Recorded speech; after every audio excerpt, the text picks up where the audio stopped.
June 22, 1941. At dawn, the sky over the Soviet Union fills with the roar of engines. 3 million German soldiers, the largest invading force in history, pour across the border. Tanks, artillery, and aircraft blitz through villages and fields. This is Operation Barbarossa, Hitler's grand gamble to destroy the Soviet Union and annihilate communism. The world holds its breath. The Nazis had crushed Poland, France, and most of Europe in mere weeks. Hitler promises to do the same to Stalin's empire. He believes the Red Army will collapse in months, that the Soviet people, exhausted by purges and fear, will welcome their invaders as liberators. But what followed would shock the world. The Soviet Union, written off as doomed, would not only survive but rise, with a fury and resilience no one had imagined possible. This is the story of how the Red Army defied Hitler's invasion and turned the tide of World War II. When Hitler launched Barbarossa, the Soviet Union was disastrously unprepared. Stalin had ignored countless warnings from his own spies and Western intelligence, believing Germany wouldn't dare attack before finishing its war with Britain. So, when the invasion began, it caught the Soviets almost entirely by surprise. In the first weeks, the results were catastrophic. German panzers sliced through Soviet lines like a hot knife through butter. Entire Soviet armies were encircled and annihilated. Within weeks, the Wehrmacht advanced hundreds of miles, capturing Minsk, Smolensk, and reaching the gates of Leningrad. Millions of Soviet soldiers were killed or captured. The Luftwaffe dominated the skies. The German war machine seemed unstoppable. Inside the Kremlin, panic set in. Stalin himself vanished from public view for days, reportedly paralyzed by shock. Some believed he expected to be overthrown. But then, something remarkable happened. When Stalin returned, he was different, cold, focused, and ruthless. He realized that to save the Soviet Union, he had to transform it into a war machine, unlike any in history. His first step was brutal. Order number 270 declared that any soldier who surrendered was a traitor, punishable by death. Their families could be imprisoned. Fear became a weapon, but so did determination. The Soviet people were told this was not just a war for territory. It was a great patriotic war, a fight for their very existence. Factories deep in the Soviet interior worked day and night, dismantling entire industries from Ukraine and Western Russia and transporting them thousands of miles east beyond the reach of German bombers. Within months, whole cities of production rose in the Urals and Siberia. Workers, many of them women, toiled in freezing conditions, building tanks, planes, and guns at a record speed. Meanwhile, the Red Army learned from its defeats. In 1941, it had been a disorganized force scarred by Stalin's purges, which had executed much of its officer corps. But war is the harshest teacher. Commanders like Georgy Zhukov, once sidelined, now rose to prominence.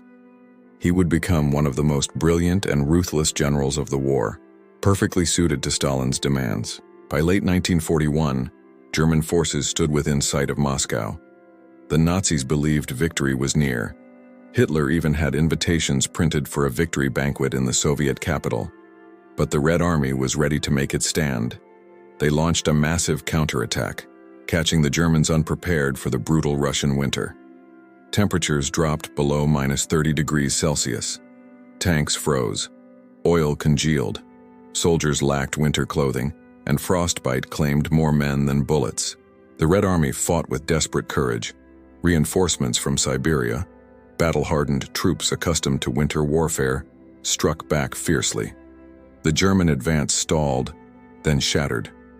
For the first time in the war, Hitler's army had been stopped. Moscow did not fall. The myth of German invincibility was broken. But the cost was staggering. Millions of lives had already been lost. Entire cities lay in ruins. The Soviet Union was bleeding, yet it refused to die. In 1942, Hitler tried again. This time, his sights were on the south, the oil fields of the Caucasus and the city of Stalingrad. He believed capturing Stalin's namesake city would shatter Soviet morale. The fighting that followed would become one of the bloodiest battles in human history. For months, the Germans hammered Stalingrad with artillery and air raids, reducing the city to rubble. Yet, among the ruins, the Red Army refused to yield. Soviet soldiers fought block by block, room by room, often armed with little more than a rifle. Civilians who remained dug trenches, carried ammunition, and even took up arms themselves. The Volga River ran red with blood. But Stalin and Zhukov had a plan. While the Germans were trapped in brutal urban combat, Soviet forces prepared a massive encirclement. In November 1942, Operation Uranus was unleashed. Soviet armies smashed through the weaker Romanian, Italian, and Hungarian forces guarding the German flanks and surrounded the German Sixth Army inside Stalingrad. Hitler ordered them to stand fast, promising resupply by air, but it was impossible. The Luftwaffe couldn't deliver enough. Thousands of German soldiers froze or starved in the ruins. By February 1943, the once proud Sixth Army surrendered, an entire German field army destroyed. It was the turning point of the war. The victory at Stalingrad electrified the Soviet people. For the first time, they believed they could win. Across Europe, the myth of Nazi invincibility crumbled. The Red Army had proven it could defeat the Wehrmacht. But Stalin wasn't satisfied. He wanted to drive the invaders out completely and take the fight to Germany itself. In 1943, the Germans launched one last major offensive in the east, Operation Citadel, at the city of Kursk. It became the largest tank battle in history, with over 6,000 tanks clashing across the vast Russian steppe. But the Soviets were ready. Thanks to intelligence, they knew exactly when and where the Germans would strike. Miles of trenches, minefields, and anti-tank defenses awaited the attackers. German Tiger and Panther tanks pushed forward but were soon bogged down. Soviet T-34s counterattacked in waves. The battlefield became a fiery wasteland. When the dust settled, the Germans were in retreat. Kursk marked the end of Hitler's offensive power in the east. From then on, the Red Army would never stop advancing. The Soviet war machine had become formidable. Factories were producing tanks faster than the Germans could destroy them. Soviet tactics had matured. Combined arms operations and deep encirclements became their signature. Stalin's generals, Zhukov, Konev, Rokossovsky, executed massive offensives with ruthless efficiency. By 1944, the Red Army launched Operation Barbarossa, a colossal assault that annihilated Germany's Army Group Center. The road to Berlin was open, but behind every triumph was unimaginable suffering. 27 million Soviet citizens, soldiers and civilians, died in the war. Cities like Leningrad endured sieges that lasted years. Villages were burned, populations massacred. The Soviet victory came at a cost no nation should ever bear again. When the Red Army finally reached Berlin in 1945, it was both vengeance and vindication. The Soviet flag was raised over the Reichstag, signaling not just the defeat of Nazi Germany, but the survival of the Soviet Union. The nation Hitler had sworn to destroy now stood among the victors, stronger, larger, and more determined than ever. Yet, victory brought new questions. The Red Army's triumph gave Stalin immense power, setting the stage for the Cold War. The same army that liberated became an army of occupation, and the leader who defended his nation now ruled half of Europe through fear.